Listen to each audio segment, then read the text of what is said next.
வணக்கம், welcome to Megala recipes. இன்றைக்கி நம்ம வீடியோவில் ரொம்பவே சூப்பரான மட்டன் கோலா உருண்டை எப்படி செய்யலான்னு பார்க்கலாம். முதல்ல 1/4 கிலோ மட்டனை மிக்சியில் போட்டு நல்லா மின்ஸ் பண்ணி வச்சுக்கோங்க.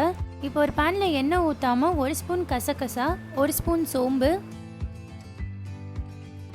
2 லவங்கம் போட்டு ட்ரை ரோஸ்ட் பண்ணிக்கோங்க. இப்போ ஓரளவுக்கு கலர் மாறினதுக்கு அப்புறமா நம்ம தனியாக எடுத்து வச்சுக்கலாம்.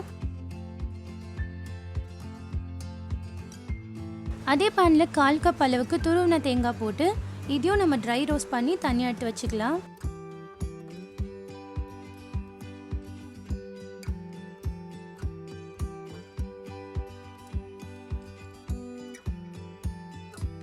இப்போ 2 ஸ்பூன் அளவுக்கு எண்ணெய் ஊற்றிக்கோங்க. அதில் கொஞ்சமாக கருவேப்பிலை, 5 பல்லு பூண்டு கட் பண்ணது, ரொம்ப சின்னதாக கட் பண்ணணும்னு அவசியம் இல்லை, ஏன்னா நம்ம இது எல்லாமே மிக்சியில் போட்டு அரைக்க தான் போகிறோம். அது கூட கட் பண்ண ஒரு சின்ன பீஸ் இஞ்சி இதையும் போட்டுட்டு நல்லா ஃப்ரை பண்ணிக்கோங்க.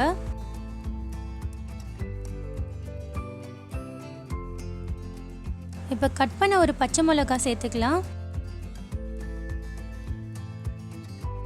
இதையும் நல்லா ஃப்ரை பண்ணிவிட்டு கட் பண்ண ஒரு பெரிய வெங்காயம் சேர்த்துக்கோங்க.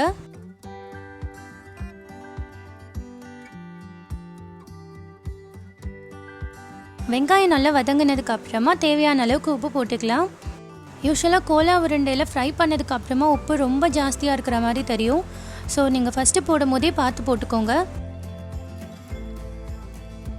இது கூட மின்ஸ் பண்ண மட்டனையும் போட்டுட்டு இப்போ ஒரு கைப்பிடி அளவுக்கு கட் பண்ண கொத்தமல்லி போட்டுக்கோங்க.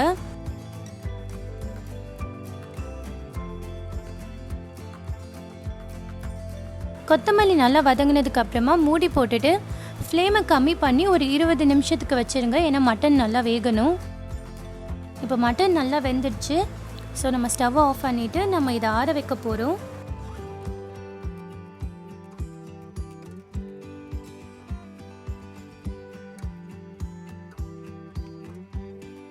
இப்போ நம்ம மிக்சியில் அரைக்க வேண்டியதெல்லாம் அரைச்சி எடுத்துக்கலாம். இந்த வறுத்த சோம்பும் கசகசாவும் மிக்சியில் மாற்றிட்டு அது கூட 1/4 கப் அளவுக்கு பொட்டுக்கடலை சேர்த்து நல்லா அரைச்சி எடுத்துக்கோங்க.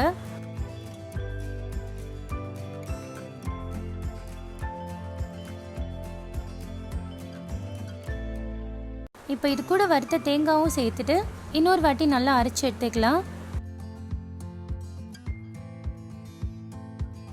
இப்போ நம்ம ரெடி பண்ணி வச்சுருக்க மட்டனையும் மிக்சியில் போட்டுட்டு நல்லா அரைச்சி எடுத்துக்கோங்க.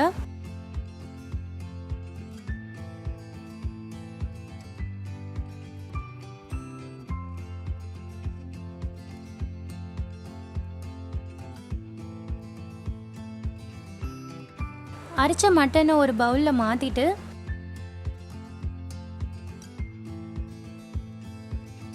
அரை ஸ்பூன் அளவுக்கு மிளகுத்தூள் போட்டுக்கோங்க.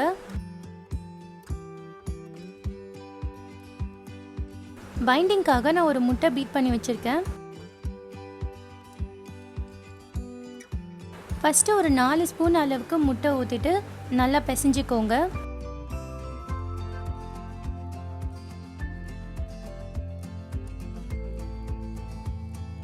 அப்புறம் கொஞ்சம் கெட்டியாக இருக்கிற மாதிரி தெரிஞ்சால் இன்னும் எக்ஸ்ட்ரா 3 ஸ்பூன் அளவுக்கு முட்டை ஊற்றிக்கோங்க. நல்லா பிசைஞ்சதுக்கப்புறம் இது ரொம்ப கெட்டியாகவும் இருக்கக்கூடாது, அதே மாதிரி ரொம்ப சாஃப்டாகவும் இருக்கக்கூடாது. ரொம்ப சாஃப்டாக இருந்தால் ஃப்ரை பண்ணும் போது கண்டிப்பாக உடைஞ்சிரும்.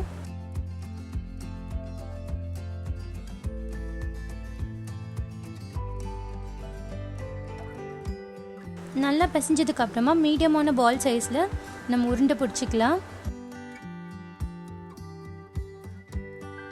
உருண்டை பிடிச்சதுக்கப்புறமா ஒரு 10 நிமிஷம் ஃப்ரிட்ஜில் வச்சுருந்துட்டு ஃப்ரை பண்ணால் இன்னும் ரொம்ப சூப்பராக வரும். அப்படி ஒரு வேளை டைம் இல்லைன்னா நீங்கள் இன்ஸ்டண்ட்டாக கூட ஃப்ரை பண்ணிக்கலாம்.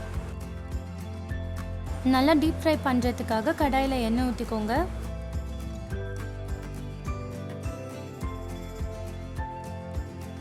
இப்போ இந்த கோலா உருண்டையெல்லாம் எண்ணெயில் போட்டுட்டு ஒரு மாதிரி ரெட்டிஷ் ப்ரௌன் கலர் ஆகிற வரைக்கும் நம்ம ஃப்ரை பண்ண போகிறோம்.